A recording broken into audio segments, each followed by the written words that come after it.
नमस्कार। दवाइयाँ में आपका स्वागत है। आज का जो हम लोग का एंटीबायोटिक है वो है सल्फाडायाजिन। सल्फाडायाजिन सल्फोनामाइड क्लास से बिलोंग करता है। इसको आप अलग अलग तरह के बैक्टीरियल इन्फेक्शन में यूज कर सकते हैं, जैसे skin infection, urine tract infection, respiratory infection. तो इस तरह के इन्फेक्शन में इसका उपयोग किया जा सकता है।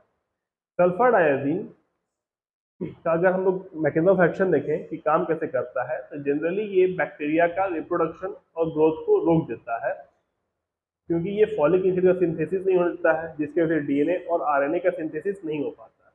ये क्या करता है कि डाइहाइड्रोपेटोरेट सिंथेसिस नाम का एक एंजाइम होता है, उसके ऊपर ये जाके बाइंड करता है। जब ये डाइहाइड्रोपेटोरेट सिंथेसिस एंजाइम के ऊपर बाइंड करता है तो फॉलिक एसिड का सिंथेसिस रुक जाता है, क्योंकि डाइहाइड्रोपेटोइक एसिड का सिंथेसिस नहीं हो पाता है पावा से यूज करके, यानी पारा अमीनो बेंजोइक एसिड को कन्वर्ट नहीं कर पाता है ये डाइहाइड्रोपेटोइक एसिड में, जिसकी वजह से फर्दर फॉलिक एसिड नहीं बन पाता है। तो बैक्टीरिया का आपका ग्रोथ नहीं हो पाया, रिप्रोडक्शन नहीं हो पाया और बैक्टीरिया का डेथ हो गया।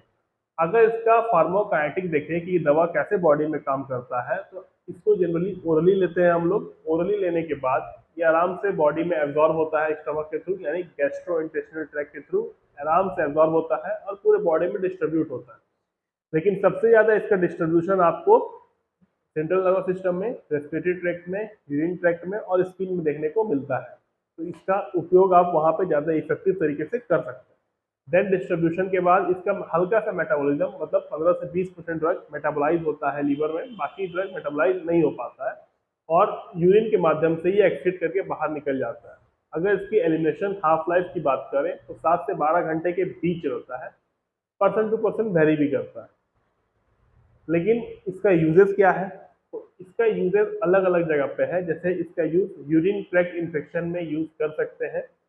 जैसे आपको लोअर यूरिन ट्रैक्ट इन्फेक्शन हो गया, यूरेथ्रा या फिर ब्लाडर का, वहाँ यूज होता है। लेकिन ब्लाडर वाले इन्फेक्शन में ये बहुत अच्छे तरीके से काम करता है, जिसको सिस्टाइटिस भी बोलते हैं। उसके अलावा अपर यूरिन ट्रैक्ट इन्फेक्शन में भी ये बहुत ज़्यादा इफेक्टिव है। रेस्पिरेटरी ट्रैक्ट इन्फेक्शन में भी इसका आप यूज कर सकते हो, क्योंकि इसका कंसंट्रेशन रेस्पिरेटरी ट्रैक्ट में भी ज़्यादा होता है।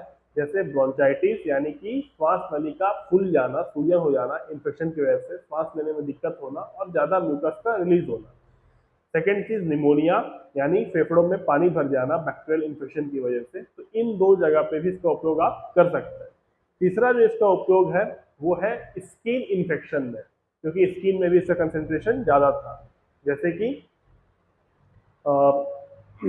इम्पेटिगो, यानी कि चेहरे के पार्ट में, खासकर बच्चों में बैक्टीरियल इन्फेक्शन हो जाता है, रेड रैसेस हो जाते हैं और कभी कभी ये पेनफुल भी होता है, कभी नहीं भी होता है।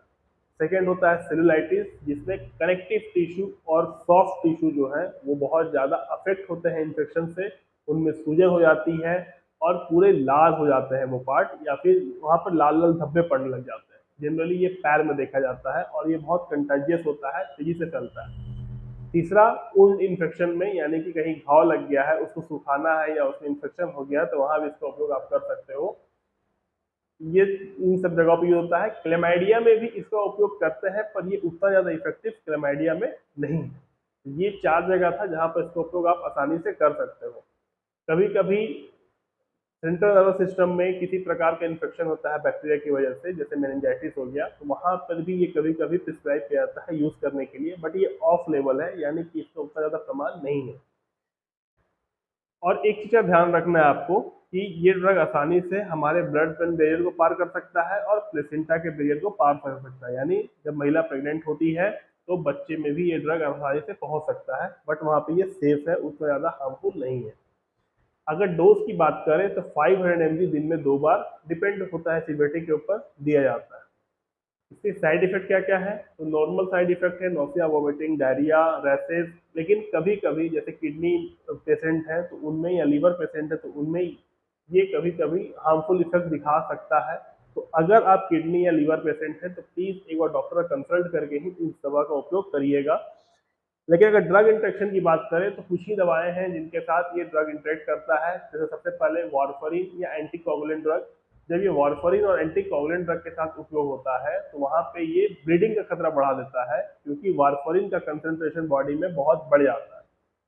अगर प्रोबेनासिड का इसको लेते हैं तो प्रोबेनासिड सल्फर डायजीन की कंसंट्रेशन को बॉडी में बढ़ा देती है और टॉक्सिसिटी सल्फर डायजीन की देखने को मिल जाती है। अगर मिथेनामाइन के साथ इसको लेते हैं, जो एक तरह का यूरिन ट्रैक्ट इन्फेक्शन को ठीक करने के लिए यूज करते हैं, तो यहाँ पे मिथेनामिन का कंसंट्रेशन बॉडी में गिरता है और वो फेल कर जाता है। अगर सल्फोनाइल यूरिया के साथ इसको लिया जाता है, जो हाइपोग्लाइसेमिक इफेक्ट दिखाता है, तो ये क्या करता है कि हाइपोग्लाइसेमिक इफेक्ट का पोटेंशियल को बढ़ा देता है और बहुत ज्यादा ब्लड ग्लूकोज लेवल को गिरा देता है। ये कुछ दवाएं हैं जिनके साथ आप इसको नहीं ले सकते। एक और है फेनाइटोइन। फेनाइटोइन के साथ अगर आप इसको लेते हो तो वहाँ पे फेनाइटोइन की टॉक्सिसिटी देखने को मिलती है। तो ये कुछ दवाएं थे जिनके साथ आप इसको नहीं ले सकते हो। अगर आप ये दवाएं चल रही हैं और आप साथ में सल्फर डायजीन लेना चाहते हो या आपको प्रिस्क्राइब किया गया है, तो आप कम से कम 1.5-2 घंटे का एक गैप लो, उसके बाद ही आप दवा का उपयोग करो। प्रेगनेंसी की बात करें तो वहाँ पे ये सेफ है, वहाँ पे इसको उपयोग कर सकते हैं, ब्रेस्ट फीडिंग में कर सकते हैं, लेकिन रिस्क होता है वहाँ पे इस दवा का उपयोग करने से। इसीलिए बिना डॉक्टर के सजेशन के या हेल्थ केयर के सजेशन के इस दवा का उपयोग वहाँ पे ना करें तो बेहतर होगा। उम्मीद है कि आपको ये वीडियो पसंद आया होगा। अगले वीडियो में लोग फिर मिलेंगे, तब तक अपना ख्याल रखिए। जय हिंद।